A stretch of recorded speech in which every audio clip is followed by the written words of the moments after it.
The dog laws are not set up for dogs.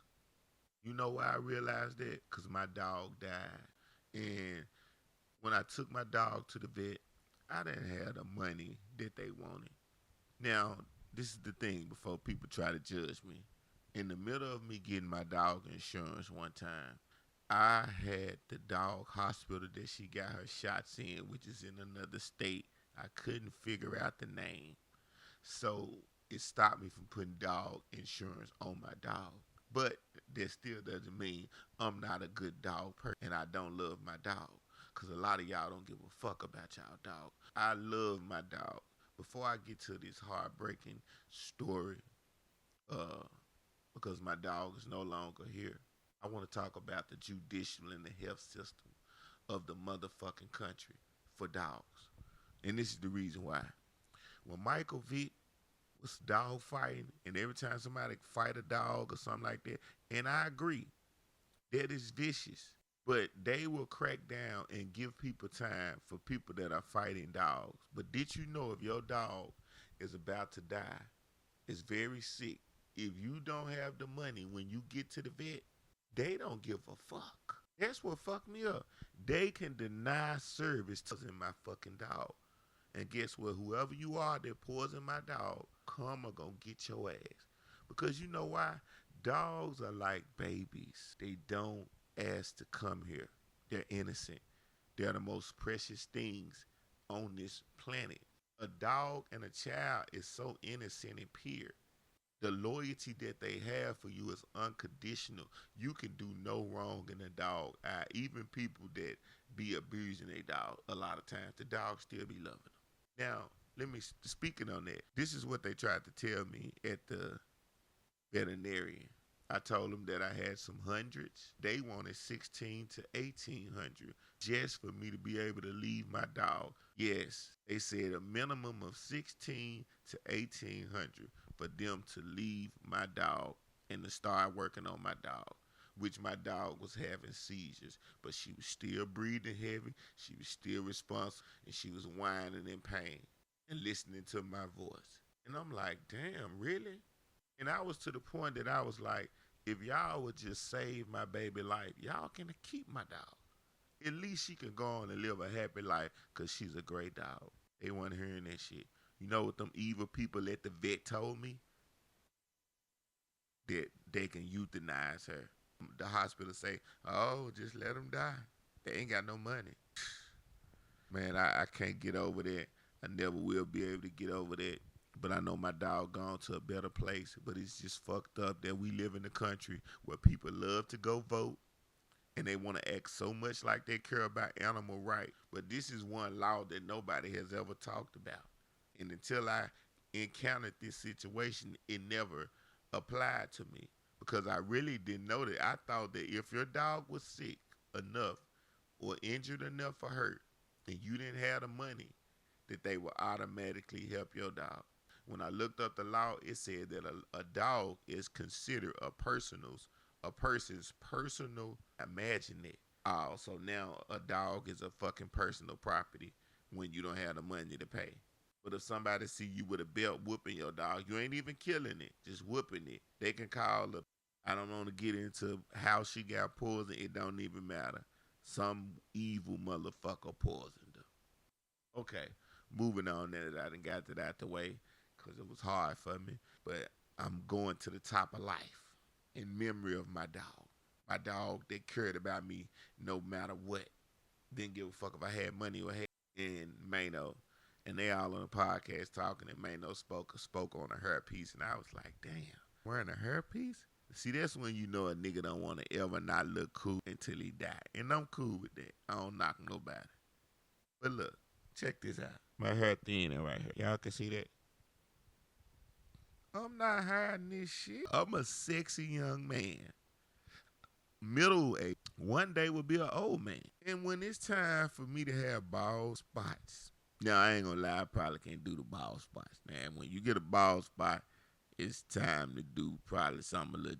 Now, I'm not gonna do that with y'all nasty. I'm just saying, you get my point. Now, look, okay in your environment is something that's very important. because this is something that people sleep on. Before you get comfortable in an environment that's going to take you in a situation you don't want to be in, pay attention. And this is what I mean by okay in your environment. Some people are around people that if they say something negative, if they say they're about to do something that can fuck up their life forever, these type of people will okay it and surely tell them to go ahead, go for it. All every day. That is one situation of okay in your environment. And sometimes you have to be very crucial and aware of that. Because if you're in the wrong environment and somebody okays it, it can end your life, your freedom, your goals. It's like being with a toxic. So don't stay there. So you got to be okay with people okay in your environment, even though you know it's something that you are taking a high risk doing. Because most of the time when we do something in life, we be knowing our intuition kicks in and it says, hey, you think you want to do this? Do you know what come with this if you get caught? And what we do, we make that decision to go for it. Okay, whatever happens, happens.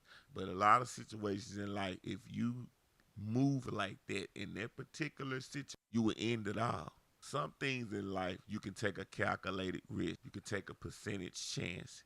And sometimes in life, you better not dance. Yes, that will be the last party that you ever came. And that's just what it is. I'm just talking this stuff today, man. Just now, I want to talk about these bitches that tried to scam me. They tried to scam me. You see how I'm looking? They tried to scam me.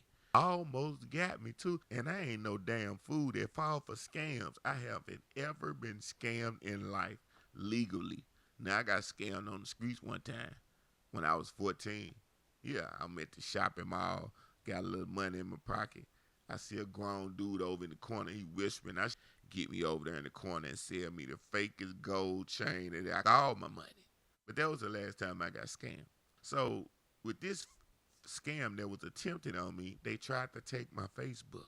Now I have about 5 or 6 pages on Facebook, and I'm monetized on a couple of them. The other ones I'm still building. Anyway, I'm working on greatness, hitting different avenues, and people gonna see me on different pages doing different things. But those pages are dedicated to just strictly what I'm doing, and this page is dedicated to acting. I've been getting about a lot of views, a lot of followers within the last 30 days. I got like 11 million views, about 60,000 followers. So people are paying attention. You can't help but see this. So hackers, they look to attack content creators on the internet that has a following and getting views so they can get your page and put their shit on there and just keep it going from there. Especially if you monetize, because they know they can make money. So they sent me an email saying they wanted to book me. Because, I do stand-up too. I get on stage too. So I haven't been getting booked like that because I'm a work in progress in this comedy game. I love comedy. I'm not a long-time comedian like a lot of people. I got some years in the game. Pretty good too. Now, nobody's perfect. You're going to have your ups and downs. So I know they see black-ass nigga on these different pages getting all these views. So, I'm thinking this could be valid. Then they said a number that was sweet. See, when somebody say a sweet number of money that they're going to pay you, this is not a red flag. But when you come from where we come from, poverty, it's a red flag. But I was like, hold on. I've been working hard. I deserve it, I just didn't think it was going to come right now. But hold on. So I emailed the people back. They want to Zoom me the next following morning. Get on a Zoom meeting, start talking. They're asking me about logging into my Facebook and setting up an event. So I set up an event. Then he said something. So I said, hold on, sir, what am I doing all this for? If I am being invited to be on an interview because they wanted basically to book me to come on somebody else's podcast and be a co-host / interview me too. If that's all you doing, all you got to do is send me a link. I do this, and for people that's trying to do a podcast, if you got a friend somewhere and they can't be with you, you can send them a link from whatever podcast app you choose to pay for, and you can do your podcast like that. So I'm on game. So I'm like, sir, if I'm just being invited and paid for my services, why am I setting up events on my Facebook page? So he said it was something about linking the audio in the video. I'm like, get the fuck out of here. I said, if they come online, it's automatically synced from the end. This ain't making no sense. But I continue to go through with it until all of a sudden I click on something on my page, but I was on, keep in mind, not on the Facebook app. I had typed in Facebook through Google. He was attempting to hack my shit, telling me to click on cookies. That's why if people set up links and they put it on the site, once you click on it, it will hack your. But thank God, because of where I'm trying to go, and he know that I'm going through it to get to it. See, I'm not gonna let them do them like this. They sent the alert while I was on the phone with this scammer, saying that somebody just attempted to hack my motherfucking Facebook. I said, wow. I got off the phone with this scammer. And keep in mind, when they was on Zoom and they zoomed in, they got a fake back. I don't know where they at. And they are Arab or Indian. I don't know which nationality, but it was one of them. I'm going to talk this shit today. You know, they say when something bad in your life happens, something good in your life going to happen. I'm going to say it again. They say something bad